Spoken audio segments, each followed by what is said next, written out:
Good morning class 9th Hindi class में आपका स्वागत है। बच्चों चलिए रसखान जी द्वारा रचित सवैये नामक पाठ से दूसरा सवैया पढ़ते हैं। क्या है पंक्तियाँ मैं पढ़ देती हूँ। या लकुटी और कमरिया पर राज तिहूँ पुर को तजडारों, और आठों सिद्धि नौ निधि के सुख नंद की गाय चराई विसारों। रसखान कबो इन आँखन सो ब्रज के बन बाग तड़ाग निहारो। कोटिक ये कलधौत के धाम करील के कुंजन ऊपर वारो। बच्चों इसके आप शब्दार्थ देख लीजिए। लकुटी जिसका अर्थ होता है लाठी और कमरिया कंबल, तिहूपुर तीनों लोक तजी त्याग छोड़ डारों डालना। आठों सिद्धि आठों प्रकार की सिद्धियाँ। 8 प्रकार की सिद्धियाँ होती हैं बच्चों, जिनके नाम हैं क्रमशः अणिमा, महिमा, गरिमा, लघिमा, प्राप्ति, प्राकाम्य, ईशित्व, वशित्व। 9 निधि 9 प्रकार की निधियाँ, जिनके नाम हैं पदम, महापदम, शंख, मकर, कच्छप, मुकुंद, कुंद, नील एवं खर्व। ये 9 प्रकार की निधियाँ हिंदी साहित्य में मानी जाती हैं। और उसके बाद गाय मतलब गाय से है, मतलब इसका अर्थ गाय से है। बिसारो मतलब भूलूं। कबो कभी। सौ से वन जंगल। तड़ाग तालाब। निहारों देखूं। कोटिक करोड़ों। कलधौत के धाम सोने चांदी के महल। कलधौत मतलब सोने चांदी के, और धाम महल। करील कांटेदार झाड़ी। कुंज लताओं से भरा जगह, वो जगह जहाँ ढेर सारी लताएं हों। वारों निछावर करूं। बच्चों अब इसके भावार्थ देख लीजिए। रसखान जी क्या कहते हैं। या लकुटी और कामरिया पर राज तिहूँ पुर को तजडारों। यहाँ पर जो है रसखान का कृष्ण के प्रति अनन्य प्रेम भाव व्यक्त हुआ है। रसखान जी कृष्ण के प्रति अपने अनन्य प्रेम को व्यक्त करते हुए कहते हैं कि या लकुटी और कमरिया पर राज तिहूपुर को तजडारों। श्री कृष्ण की लाठी और कंबल के लिए मैं तीनों लोकों का राज त्यागने को तैयार हूँ। मतलब श्री कृष्ण की इस लाठी और कंबल पर मैं तीनों लोकों का राज त्याग सकता हूँ।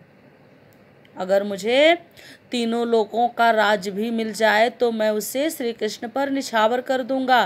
श्री कृष्ण पर नहीं, श्री कृष्ण की लाठी और कमरिया पर। सिर्फ श्री कृष्ण की लाठी और कमरिया कवि रसखान जी के लिए इतनी महत्वपूर्ण है कि उस लाठी और मतलब लाठी और कंबल पर रसखान जी तीनों लोकों के राज को भी निछावर करने को तैयार हैं। आगे कहते हैं आठों सिद्धि नौ निधि के सुख नंद को गाय चराई विसारों। आगे वे कहते हैं कि आठों सिद्धियां तथा 9 निधियों को प्राप्त करने का जो सुख है, आठों सिद्धियों और 9 निधियों को पाने का जो आनंद है, उस आनंद को भी नंद की गाय चराने के लिए त्याग सकते हैं। अर्थात नंद की गाय को चराने में जो आनंद है, वह आनंद आठों सिद्धि और 9 निधियों को प्राप्त कर लेने में भी नहीं है। कहने का भाव ये है कि रसखान जी को श्री कृष्ण के अतिरिक्त कोई चीज़ उनके नज़र में कोई और वस्तु बहुमूल्य नहीं है। न कोई सिद्धि, न कोई निधि, न कोई राज, न कोई और सुख। इन सारे सुखों से ऊपर श्री कृष्ण का जो सानिध्य है, श्री कृष्ण से जुड़ी वस्तुओं के प्रति जो प्रेम है, वो उनके लिए इस संसार के सभी सुखों से ऊपर है। श्री कृष्ण से बड़ा उनके लिए कोई सुख नहीं है। भले श्री कृष्ण ना मिले, श्री कृष्ण का लाठी कंबल ही मिले, श्री कृष्ण जिन गायों को चराते थे उन गायों को चराने का ही सुख मिले, वह श्री रसखान जी के लिए तीनों लोकों के राज्य, 8 सिद्धियों और 9 निधियों को पाने के सुख से भी बड़ा है। आगे रसखान जी कहते हैं, रसखान कबो इन आखिन सो ब्रज के बन बाग तड़ाग निहारो। आगे रसखान जी कहते हैं कि इस हृदय में उत्कंठा भरी हुई है, इस हृदय में उत्साह भरा हुआ है, एक कामना है, एक लालसा है मेरे इस हृदय में कि कबो इन आँखिन सो ब्रज के बन बाग तड़ाग निहारो, मैं कब अपनी इन आँखों से ब्रज भूमि के वन, जंगल, बाग और तालाब देखूंगा।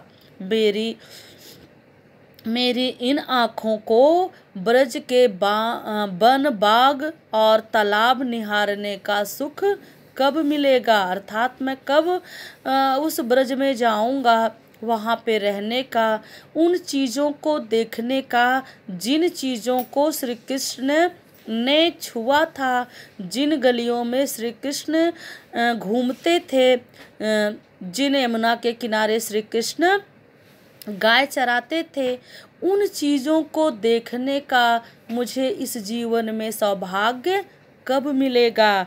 ऐसी उत्कंठा मेरे इस हृदय में भरी हुई है। और यहाँ पे रसखान जी ये भी कहना चाहते हैं कि मेरे मन की एकमात्र यही लालसा, यही आकांक्षा है कि मैं अपने इस जीवन में एक बार ब्रज के वन, बाग और तालाब को निहार लूं, अर्थात देख लूं। मतलब मैं अपने इस जीवन में एक बार ब्रजभूमि के दर्शन कर लूं। आगे कह रहे हैं रसखान जी, कोटिक कलधौत के धाम करील के कुंजन ऊपर बारो। आगे कह रहे हैं कि मैं ब्रज की लताओं से जो लदी कांटेदार झाड़ियां हैं, मतलब ब्रज के जो कुंज हैं, ब्रज के कुंज तथा कुंज की तो बात ही दूर है, जो कांटेदार झाड़ियां हैं, अगर मुझे उन कांटेदार झाड़ियों को देखने का भी सुख मिल जाए, उन कांटेदार झाड़ियों में रहने का भी सुख मिल जाए, तो मैं उन झाड़ियों के ऊपर करोड़ों सोने चांदी के महल को निछावर कर सकता हूँ। कहने का भाव ये है कि ब्रज की उन जो झाड़ियाँ हैं, जो कटीली झाड़ियाँ हैं, जहाँ व्यक्ति जाने से डरता है कि कहीं वो फंस ना जाए, कहीं मतलब कांटे चुभ ना जाए, तो उन झाड़ियों की भी प्राप्ति यदि मुझे हो जाए, या वे जो झाड़ियाँ हैं वे मेरे लिए करोड़ों सोने चांदी के महलों से भी अधिक मूल्यवान हैं, ब्रज के कुंज और कटीली झाड़ियों के लिए मैं करोड़ों सोने चांदी के महल को निछावर कर सकता हूँ, उनको त्याग सकता हूँ। अर्थात कभी यही कहना चाहते हैं कि ये सभी वस्तुएं त्याग कर मैं अगर मुझे ब्रजभूमि में निवास करने का सौभाग्य प्राप्त हो तो मैं सहर्ष तैयार हूँ। सहर्ष तैयार हूँ का यहाँ कोई औचित्य ही नहीं बनता। कभी की एकमात्र इच्छा, एकमात्र आकांक्षा ही यही है कि उसे इस संसार का कोई अन्य सुख नहीं चाहिए, न सिद्धि चाहिए, ना निधि चाहिए, ना स्वर्ग का सुख चाहिए, ना धरती का मतलब तीनों लोकों का सुख भी नहीं चाहिए, न सोने चांदी के महल चाहिए। उसे एकमात्र उस ब्रजभूमि का अंश चाहिए, उस ब्रजभूमि में निवास करने का सौभाग्य चाहिए, उस ब्रजभूमि की वस्तुओं को अपने हाथ से स्पर्श करने का सुख चाहिए, ब्रजभूमि की वस्तुओं को देखने का आनंद चाहिए। इसके अलावा कवि को और कुछ नहीं चाहिए। धन्यवाद बच्चों। यहाँ पर दूसरे सवैया का अर्थ भी समाप्त हो जाता है।